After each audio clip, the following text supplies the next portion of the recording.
The Tom Woods Show, episode 1664. Prepare to set fire to the index card of allowable opinion. Your daily dose of liberty education starts here. The Tom Woods Show. No matter who you are, this message is directed at you. You're overwhelmed with email. You don't know how to handle it. You can never stay on top of it. What do? You use SaneBox, which will help manage your email and get you your sanity back. Visit sanebox.com/woods today to start your free trial and get a $25 credit. That's sanebox.com/woods. Hey everybody, Tom Woods here. Delighted to be joined once again by our old friend Eric July, who's a contributor over at Blaze TV. He's also the front man for the metal band Backwards. That's BACKWORDZ, whose debut album Veracity hit number 5 on the hard rock charts. Eric was, of course, also the MC for the 1,000th episode event of the Tom Woods Show live in Orlando.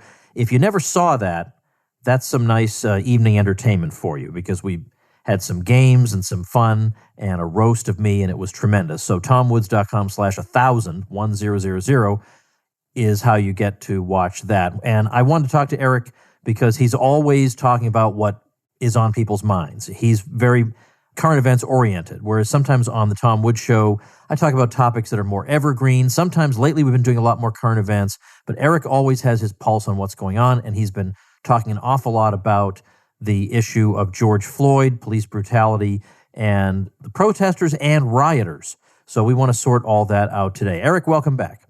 What's going on, man? Appreciate you having me again. Well, I'm sorry it's under these circumstances, but I'm glad to hear about your success over with the Blaze and how you've been brought in over there and you're contributing a lot, and that's great. We'll put links up and we'll talk about that at the very end. So congratulations to you. Things are going well for Eric July Incorporated, and that's a good thing for America, I say. Thank you so much, man. It's been fun. Great opportunities, man, have been coming my way, and more importantly, it's just the megaphone's getting bigger. Yeah, it's reaching more people, and to me, that's what it's about. Yeah, that's right. That's right.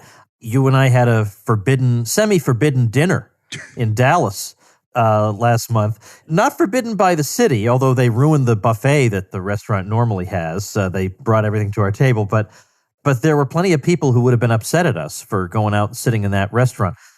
Meanwhile, there are an awful lot of people going out doing things these days. Nobody seems to be upset about that. So ain't that something? Rigged game, huh? So, all right, let's start from ground zero of this particular matter with George Floyd. Mm-hmm. By now, obviously, everybody knows what happened there, right? Everybody knows what happened, but it's part of the story. So tell me that story, and then how long after Floyd's death did we start to see demonstrations, peaceful or otherwise? I mean, how immediate was that? I don't even remember, and I lived through it a few days ago.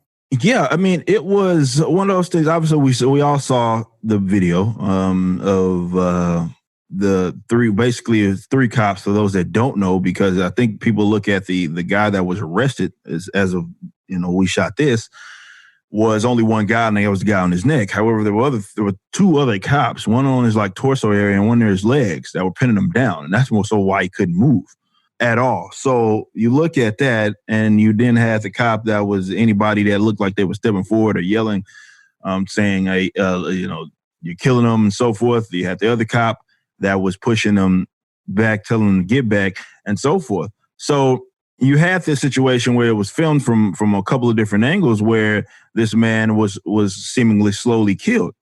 And once that got out there, and then we know that the cops had been at least fired at the time. This was before anybody was arrested. It took like 4 days, I believe, for them to be arrested.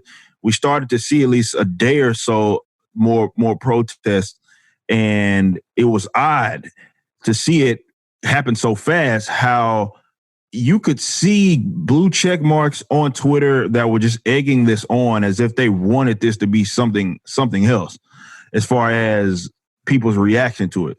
And the whole boiling, people treated it like it was a boiling point. And, folks like myself, folks like you have long talked about this institution and what it is and what it's capable of doing. Now, Unfortunately, the conversation immediately went to race because of the fact that he was a black guy and then the cop was white, never minding the fact that I think one of the other cops was, he looks kind of, I don't know if he doesn't have a European last name. Let's just say that. Okay. And you have another one that was clearly Asian that were all involved in addition. And the whole thing got turned into race immediately. So we started to then see the conversation become about blue versus black or white versus black. And this is why you're seeing the reactions that you're seeing because of that conversation. And I know media folk fan the flames. I know that, again, these blue checkmark fan the flames. And this is why you're seeing random people that had nothing just because their skin tone are getting beat up on the streets because it was escalated by way of them and egged on by way of them. And we unfortunately never got to actually address the core problem here. And that was the state and its aggression. And it's unfortunate. You probably know about the Duncan Lemp situation. Like, to act like this is an exclusively black thing is childish. No statistics read that. And certainly there's other situations and when instances that it's happening, it was covered, but just not to this degree. But it got limited down to race, and now it's about blue versus black or simply white versus black, instead of understanding that there's an issue with this institution here that has this territorial monopoly, and their agents will ultimately kill you. Now, we talked about this over at Blaze, and even with some roundtable discussion with other conservatives, where even Chad Prather, he brought it up before me. And, I was the third person to go on this roundtable discussion. He's like, I'm a concealed carrier. I think that's the instance, basically, you pull a gun out on the cop. And we had been long having this conversation. I'm like, dude, once they understand that they are not above these sorts of acts of aggression, that's when it changes. But this idea that looting or beating up random people or destroying their property is conducive to solving any of that issue, or that has anything to do with it, is buffoonery. And unfortunately, it's going to get a lot of people's property damage. It's going to get a lot of people hurt. And I think that, to me, is this you seeing, if you were ever on the fence about the cops, you see that they're not on your side either, as you just stand around the corner and watch your businesses get blown up, as the chiefs or the mayors or governors are saying, stand down. You're seeing what time it is. And I hope people, if nothing else, view this situation as sort of a red pill that had to be really shoved down their throat. And they need to understand that the protection is ultimately on them, of themselves, their family. And to be honest, Tom, I don't see this de-escalating until that effectively happens. And a lot of people understand that this ain't a free-for-all. Just because you're mad or you claim to be mad, I don't know what some pencil neck white Antifa member throwing a brick through a wig shop, what possibly could he be claiming, so he's so mad about oppression that has him lashing out like he does, but me, the black man, doesn't. I don't understand that. But I really do not see this de-escalating until people are effectively and actively defending their property from these aggressors, no matter who they are, no matter what. You do, treat every invasion like it could be a potentially deadly one. And I don't see this de-escalating until people effectively do that and folks understand that this ain't no free-for-all. All right, a lot to unpack there. First of all, at the end of our conversation, I want to turn to solutions. Like, what are some things that can be done that might actually put a dent in the problem of police misconduct of varying degrees of severity? Because I think people like you and me have much, much more convincing solutions than what we're hearing. In fact, I don't even know, we'll get to that in a minute, about what program are they proposing? What exactly is it they want done? Okay, so you're destroying a lot of things. What would you like to see happen? We'll get to that in a minute. But what frustrates me, I'm glad to hear that on the Blaze, they're willing to think about the police as being a problem. Because what frustrates me about the right wing is that they say, oh, we're for small government and we don't like the commands the government's giving people. However, we love the enforcement arm of that institution. We don't like anything it's doing, but when it enforces those terrible things that it's doing, then we love those people. I don't even understand that. Yep. I've done a bunch of episodes of my podcast. I'll put them on our show notes page today, tomwoods.com/1664, on the police and the problems and what we might do to solve that problem. But I want to now get into an ambiguity on the part of the way, frankly, the left has handled this situation, because I'm hearing two different narratives here. On the one hand, I hear riots are the language of the unheard. And, even if it's not the way you and I might indicate our displeasure, at the very least, you can see where they're coming from. So we get that. Then, on the other hand, after you just got done telling me that although we sort of tepidly oppose the rioting, we can see where they're coming from, then they turn right around and say, oh, and by the way, the rioting isn't even their fault. It's being carried out, the fault of the protest is being carried out by outside agitators. Well, then why the need to tell me that if you just got done telling me that in some abstract sense, rioting is sort of honorable? Why are you so anxious then to tell me this is being carried out by agent provocateurs? Well, pick one, it seems to me. Right. Well, and I'm not willing to sit up here and think that that's like the only thing that has something to do with this. Like, even if you see like some guy breaking down windows that looks suspect at an AutoZone, you're not obligated to follow in his steps. Right. You know what I'm saying? Like, so that's a complete non-point. And again, that's just people wanting to deviate from actually criticizing the bad behavior. Now, I've always said that both are enemies of liberty as far as I'm concerned when it comes to this institution, when it comes to this cops, and when it comes to looters. Like, I'm not forced to choose between that false dichotomy of, if I say something against it, then I, on the other hand, adopt the other position. And that is like I defend cops or something like that. That's buffoonery. That doesn't even make sense. I can condemn both of them. That's not even to say that they're equal. I can condemn both of them, and I can think that both of them are enemies of liberty. And that's not a way to lash out. Under no other human affair, under any other engagement, will we ever accept that, okay, Tom, you punch me, and instead of me punching you back or defending myself from potentially you punching me again, I go blow up my neighbor's house.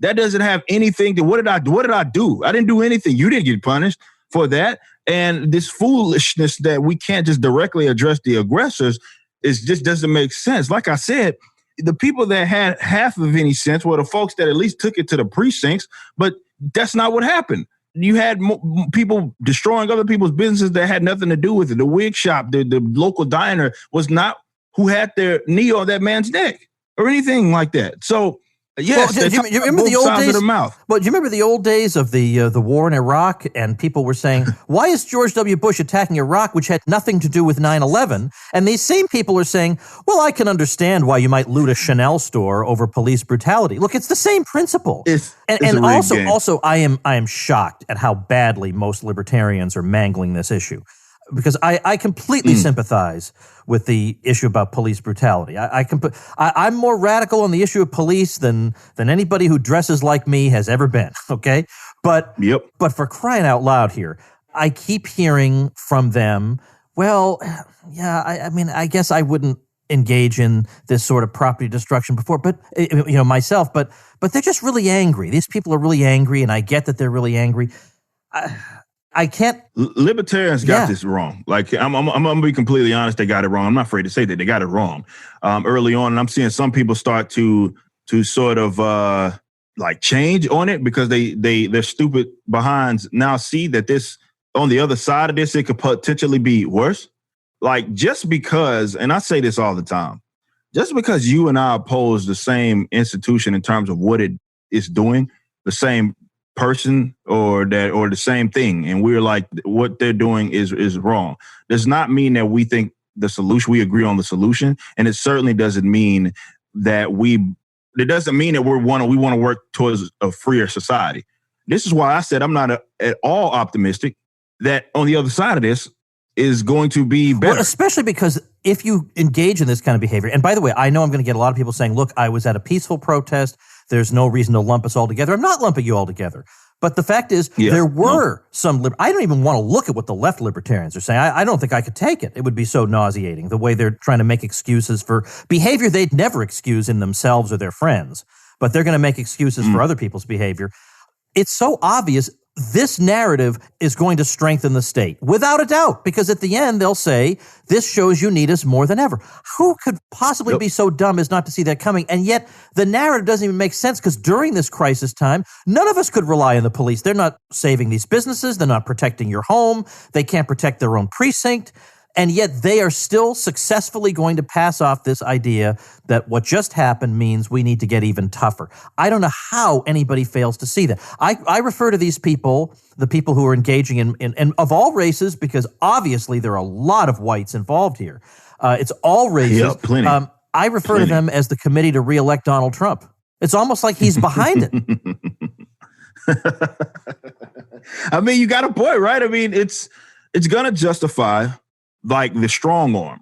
And that's what they're going to point towards to say, see, this is why we need to maintain this institution. This is why we need to strengthen exactly. it. And one more quick thing. I'm sorry to keep interrupting. I like to hear Eric July riff, but I'm just thinking that soccer mom who would die 1,000 deaths before telling a pollster she's going to pull that lever for Donald Trump, when she gets in that voting booth and thinks, I don't know what could happen. I don't know if maybe there'll be a bunch of looters coming down my street before you know it. I don't know if I can count on people who, for the first critical hours, were kind of spinning excuses until they heard that the real line is outside agitators are doing this. But before they decided on that, they were pretty ready to tell me that I sort of had it coming to me. I don't think I can vote for anybody who's even remotely tinged with this. I don't think it's unreasonable to think some people will think that way. Yeah, look, that's what's going to happen. I mean, people are going to, there's people that try to present themselves or try to position themselves like as sort of these allies, and they're getting messed up. I was watching, looking at Twitter, and I'm seeing people, like this chick post, "Oh, I'm so distraught." And she didn't, the business has been, or the building had been, it looked like it had been looted for anything that seemed to be valuable. For sure, the property was damaged. All the glass was broken, the windows and stuff. And she's like, "We're a progressive newspaper," And I'm like, you see, they don't care. And if you have folks that are in these positions of power, these politicians who are egging them on or justifying it, how do you not look at them and say, are those the people that I want to support? Are those the people that I want to ally myself with? Even when I try to position myself to be in alignment with them, be in agreement with them, and they still destroyed my property. They still hurt me. They still punched up on me. I mean, you'd be crazy not to, at minimum, reassess the situation.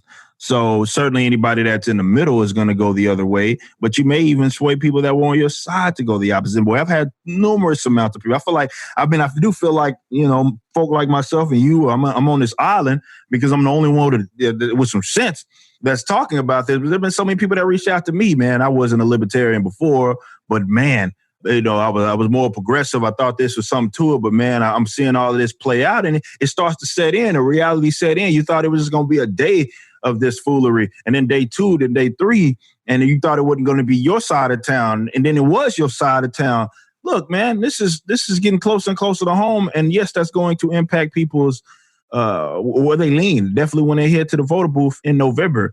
And I just hope people realize what's happening. And I don't feel as if we're doing anybody any justice. Doesn't mean whether it's George Floyd, Black Lives, or people that have been against this institution.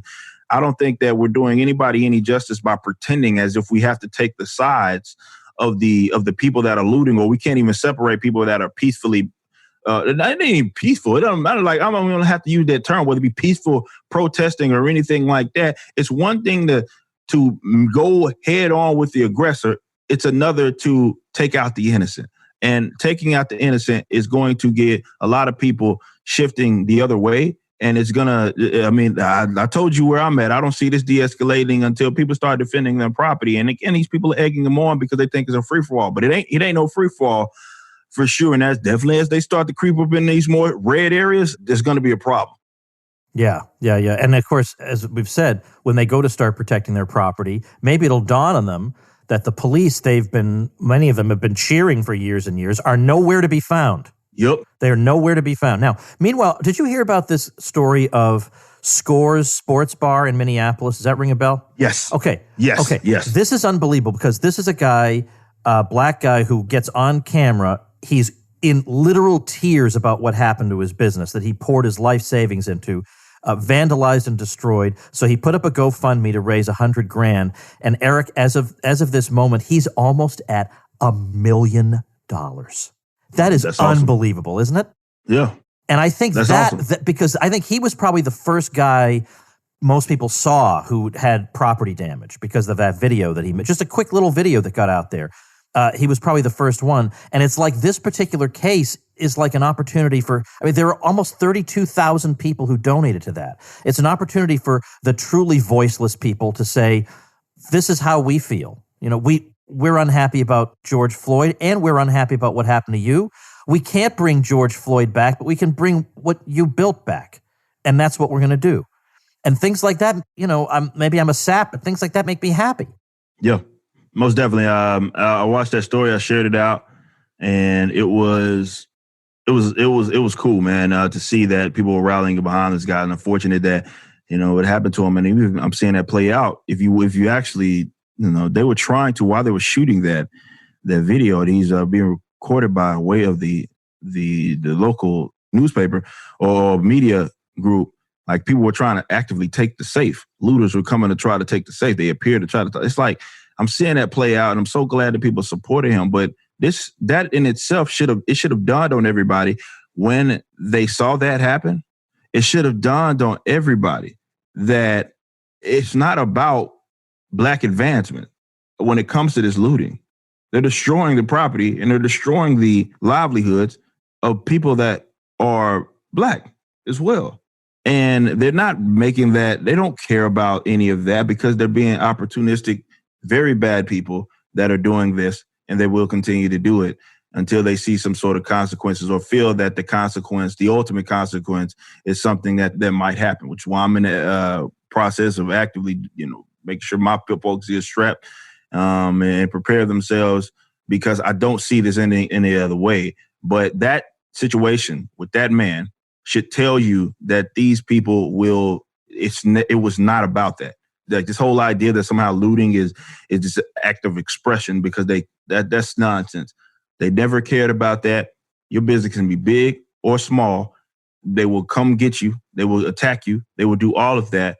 And you'd be a fool not to treat it as such. I thought that event right there should have been a defining moment for people that were on the fence, that thought that it was anything about, like, these were outliers that were just, no. They are destroying Black businesses too, which is the complete opposite of being conducive to resolving this issue. A Black man at that, who is trying to put his life savings into this, had his property destroyed. And thankfully, there are people that are donating this money to help this man out. But in the same respects, you're seeing that what they did not help this situation, and you will get caught in the crosshair, and you may not be lucky enough to have some news coverage so you can have a GoFundMe that get out and get your, like, project funded or something of that nature. Yeah, exactly. He was lucky in that respect. Mm-hmm. And he doesn't have Hollywood celebrities promoting what happened to him. That was ordinary people. Hollywood celebrities are bailing out violent rioters. That's what's been going on. All right, let's take a quick break, and then we're going to talk about solutions. Folks, tell me if you can relate to this. Email is a soul-crushing distraction for you, and it causes you anxiety when you can't keep up with it, and at the end of the day, you have more email you haven't gotten to, and then the next day it just gets worse, and you don't know how to get a handle on it. SaneBox's artificial intelligence monitors your inbox. Automatically, knucklehead email is moved to your Sane Later folder. All that's left is the important stuff. If you know how email folders work, then you know how SaneBox works. Find an email in the wrong folder, just move it. Nothing to learn, nothing to install. SaneBox works directly with every single email server or service that has ever been created. It also has neat features like the Sane Black Hole, where you can drag messages from annoying people you never want to hear from again, and Sane reminders to ping you if someone hasn't replied to your email by a certain date. See how SaneBox can magically remove distractions from your inbox with a free 2-week trial. Visit sanebox.com/woods today to start your free trial and get a $25 credit. That's sanebox.com/woods. All right, I said we're going to talk about solutions, but looking at my notes, I have a couple things I want to add. Number one is I'm hearing a lot of people saying, well, property damage can be fixed, because after all, these businesses are insured. The childishness of this, these must be Bernie people, the way they look at the world. Like, there's some magical pile of money somewhere, which, by the way, seems to be the foundation of their opinion on everything. There's a magical pile of money that we can just go and seize. And so insurance companies are just magical piles of money.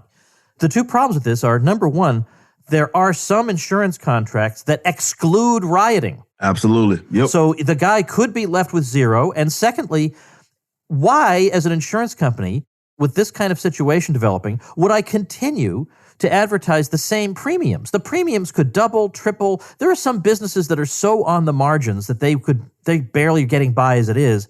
If their insurance premium becomes unaffordable, that does it for them. So the idea that insurance will just magically take everything away is unworthy of a thinking person. And then secondly, there are some people who just can't get out of their minds that when people are out there, peacefully protesting is one thing, but even rioting, well, they're angry, they're consumed with a desire for justice, and maybe on some gut level, at least I see where they're coming from. And what they're not getting about this, and here I'm talking specifically about the outsiders, the Antifa people, who many of them aren't even part of the community. What people are not realizing is it is not a caricature or unfair in any way to say that there is a massive segment of the left that simply delights in destruction, period. Yep. Because they want to pull everything down. They delight in flat-out destruction. They don't care if it's a black-owned business.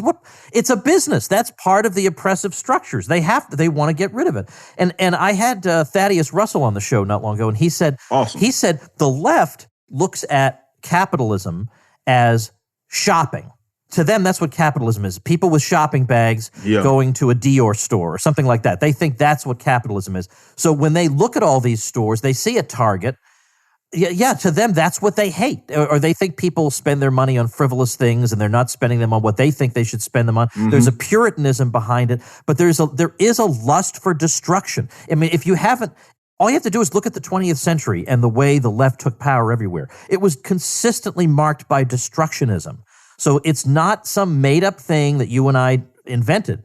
There are people who, they get off Absolutely. at stuff like this. This gets them off. Yeah, no, that you're completely right about that. Like, these people just want to destroy any and everything that is in their way, and you gave them an out. And this is why it was so dangerous for this to be excused, certainly early on, and people justified, dare I say, because that's how they operate. They operate as in the idea that these sorts of, whether it be shopping, whether it be services that they feel are not what they, like you said, they're not spending money on what they think they should be spending money on. And they think that that's sort of the people that work for them and so forth. They think that that money's not being routed where it should go. Those resources are not being routed to where it should, where they believe that it personally should go. So anything about that is oppressive. Okay. So they want to destroy. It doesn't matter if it's as Target. That's the easy target because of how big it is and big box that it is. But when they're downtown or when they're uptown or when they're in the inner city and you have these sort of other businesses that are small that also have the same structure, which is just about every business, they want to destroy that too. And you've given them an out. And this is why they get off on it, because you've given them an out. You've given them an out. You've said, okay, yeah, this is fine because mad. And they're like, oh, well, I don't really care about that. I just want to tear it all down. So let's tear it all down. And you gave them an excuse. So that's why I'm saying that until people are mindful, and thankfully I've come out of this, and if there's any silver lining, I've come out with people that have reached out to me and said, hey, I've never owned a firearm. Where do I start? I'm like, that's the conversation that I want to have now and try to help people in that regards.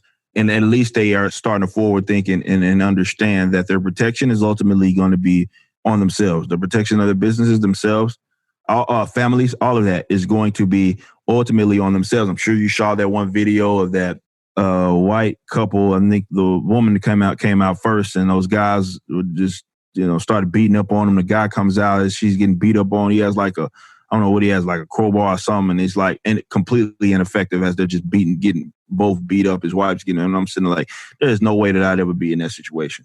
And I don't want anybody else to be in that situation. That is a real situation that can happen. You are not safe in this regards.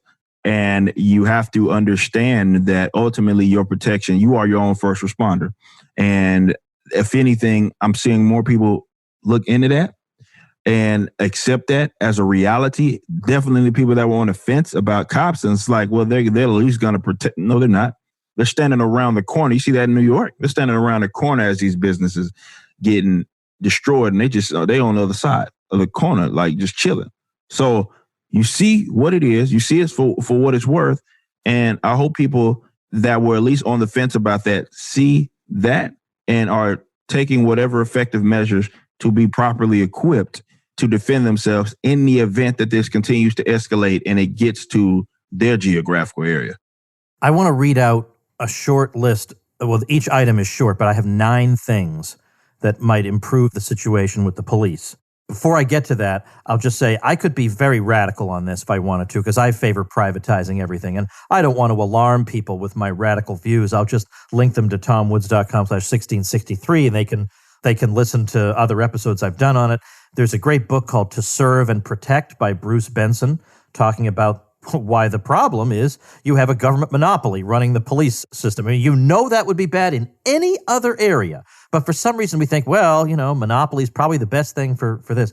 So how about we have, since I don't want to alarm people with radical libertarianism here, how about we just say this? What if we had a situation where each city or part of a city or neighborhood or whatever could contract out with a security company of their choice? And if that company yielded results like the police departments do today, they would not renew that contract and they'd get somebody better. Wouldn't there at least be some incentive for those police to get to know the community, to listen to their concerns, to adjust their policing process and all that stuff, if they knew there was a chance they might not be doing that next year? That's not even on the radar, and yet I don't see how that could get worse. I don't see how it could get worse. Let me read you a bunch of items, though, Eric, and you tell me what you think about some of them. Okay. This comes from a post by a friend of mine. I haven't asked her permission to read it, so I won't mention her name. But so here are the things. We need to do the following things. Demilitarize the police. We need armed defense and training for civilians and to repeal racist gun control laws. We need to repeal laws that create nonviolent crimes. We need laws that allow protection of private property. Vote in better local politicians and sheriffs who will uphold our rights. We need to sue whenever we can. We need to decentralize the police deployment, where police officers live in the neighborhoods they police. We need police to buy their own liability insurance instead of the taxpayers bailing out their bad behavior. We need to disempower police unions by either refusing to negotiate with a police union or by renegotiating contracts that include provisions that erase disciplinary records and obstruct meaningful discipline, let alone prosecution, of police officers who abuse their authority. How does that sound? That sounds wonderful. And I think that that's something that could absolutely be effective when it comes to, certainly can make this worse in any way, shape, or form. Now, where I'm at with it, and I agree with all that. I think the sentiment here ultimately comes down to people have to be free to look at those agents, whether it be cops, law enforcement, and so forth, as individuals, not individuals with badges or special rights, as individuals that are providing a service. And that's not what we have. What we have is people look to them and they fear. People look to them and they're scared. People look to them and they are like sacred, like we talked about over at the Blaze. If that was 3 men on that man with one on his neck, knee on his neck, and they were regular citizens, somebody would have probably jumped in. They wouldn't brought out their phones. They wouldn't have done any of that. They probably would have jumped in. Yeah. Not saying that they would have, but much more likely. Yep. Much more likely to jump in.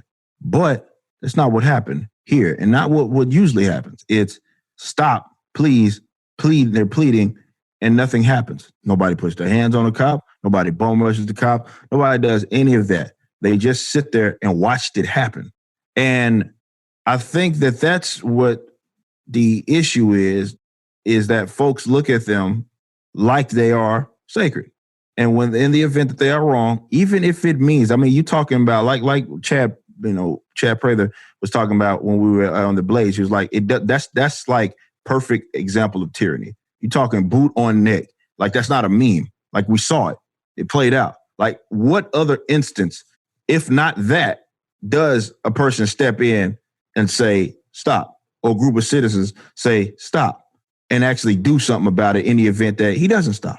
And I think until people understand that, and that comes with some of what you were mentioning, when it comes to laws regarding defense and why I think they need to be appealed, it especially needs to apply to them. It's like, if I protect myself against the reason why people doesn't step in, because they fear the consequences. And I don't even think it's necessarily the consequences of simply inflicting pain and then getting shot at by their own guys. I think, of course, that's part of it. But more so, it's like if I'm successful and I go to jail and I go to prison for forever, like that's not something that they feel is worth it to just try to save some man's life. And with that being, now, granted, again, you'd have a much more, you probably won't even go to jail, definitely out here in Texas, in the event that you defended yourself like that against them, against like a regular citizen. That's what I'm saying. But when it comes to the cops, everything's tacked on, everything's doubled. It's your word against, like you're in a terrible situation.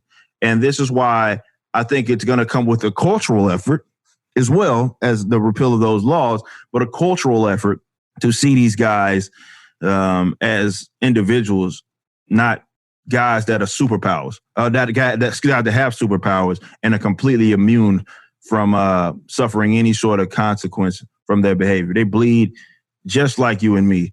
And I'm not telling anybody, this is what I said on the show, I'm not telling anybody to go start shooting at cops.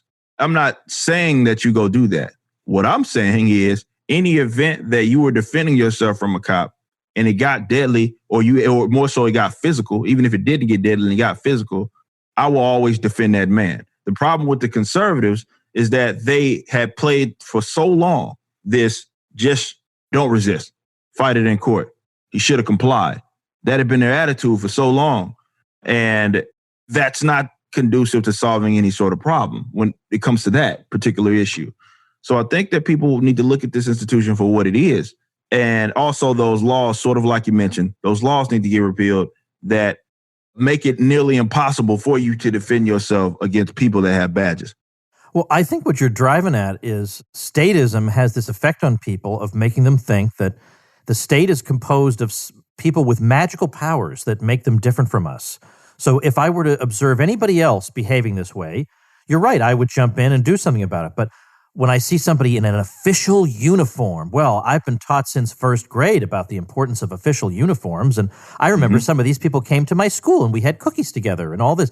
And it just means submission. I see that uniform and my instinct is submission because after all, this is part of an institution that was democratically elected and we chose, the whole thing makes people's power to reason, it suppresses it, let's say. So, it's funny the way this conversation, I sort of expected, kind of went. We would horrify both the hardcore left and right in this conversation in one show. That makes it a great libertarian show. Talk to me about The Blaze and what your role is over there and what's the link so people can watch you. Of course, you can go to Blaze TV, and I'm up here on multiple shows over there. Is basically what I do now. It's not necessarily any sort of like official thing as far as like a show. Right, but it's like Judge Napolitano. If you tune into Fox News, you're going to see him. Yeah. He'll bingo. Right. That's exactly how it is with me. In which, I appear on multiple different shows, radio, TV. And the thing I love about being over there, you can go watch it, be it on YouTube or you subscribe over at The Blaze to get like some of the behind the scenes, the longer segments, and so forth. We'll really go in the more unfiltered version of it. It definitely, if we drop F-bombs and stuff like that, you can get all of that there. Now, the thing that I love about that, and this is why I pulled the trigger on that, I've been appearing on The Blaze as just, if I was in the area because they're out here, and I was in the area, and, Dana Loesch, she was there, or rest in peace, Doc Thompson was there, and I just appear on the shows and just, talk about random stuff. The awesome thing about that was that it allowed me to vet them. And never once, and I tell people this all the time when it comes to this is why I went with them. Never once had they ever asked me to not say something. When we go into it, it's here's what we're going to talk about today. And that's it. There's no, hey man, lighten up on this. Don't say this. None of that. This is the topic. Say what you want. Yeah. And I've loved that. This is why I did it.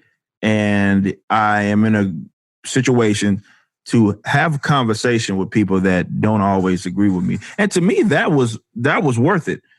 Look, man, I'm over the whole, I used to do that, but I'm over the whole yelling to an echo chamber where libertarians are argue with them all day long. Like, I'm over that. I am completely over that.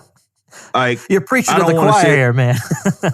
I don't want to sit here and have a bunch of conversations with other libertarians that I agree with 99% of the time, arguing and stuff. I'm over that. Because what is that doing for us? It's doing nothing. It's doing absolutely nothing. Okay. And I, on the other hand, would much rather have a seat at the table that's leading the narrative.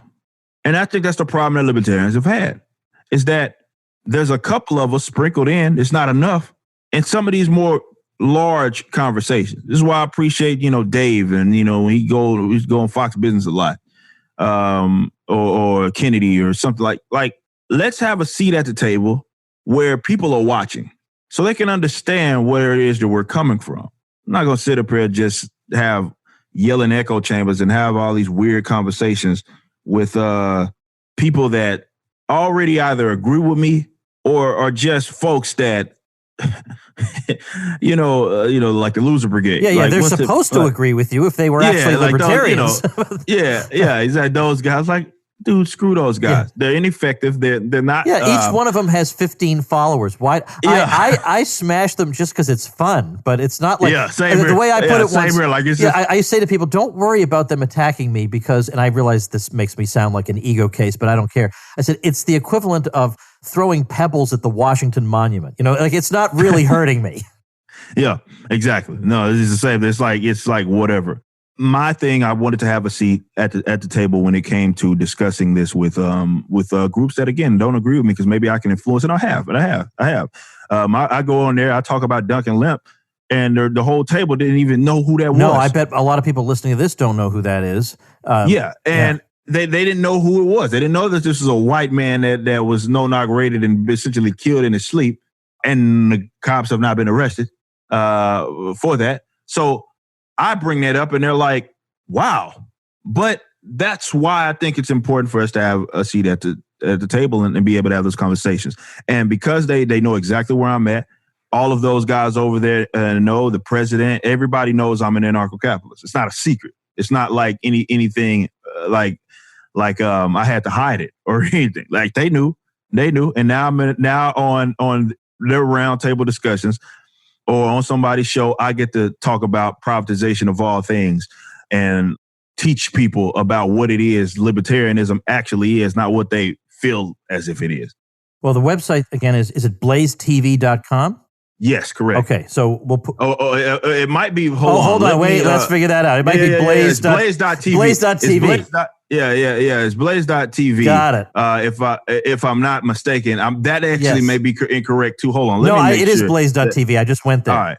Yeah. I just want to make sure. No, that's not it. It's Blaze TV. Yeah, you had it right the first time. BlazeTV.com. You're right. That's a completely different thing. That's BlazeTV.com.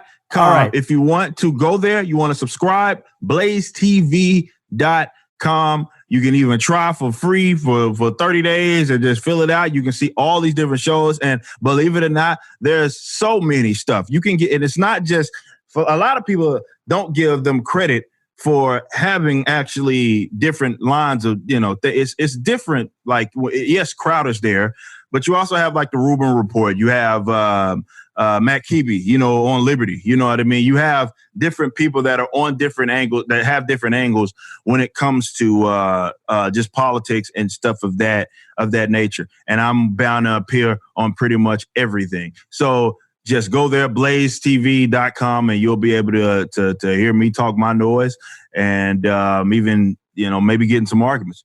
All right, terrific. So it is blazetv.com. Yes, sir. And thanks again, Eric, for your time. I really appreciate it. Thank you so much, Tom. All right, folks, a couple quick things. Tomorrow, we'll be joined by Dan McCarthy, and we're going to talk about the political ramifications of the rioting and looting, specifically that. What political ramifications, if any, will there be? Dan's been writing about that over in The Spectator. We're going to hash that out a bit together. And remember, go grab my free ebook, Your Facebook Friends Are Wrong About the Lockdown, over at wrongaboutlockdown.com. See you tomorrow. Become a smarter libertarian in just 30 minutes a day. Visit tomwoods.com to subscribe to the show for free, and we'll see you next time. Like the sound of The Tom Woods Show? My audio production is provided by Podsworth Media. Check them out at podsworth.com.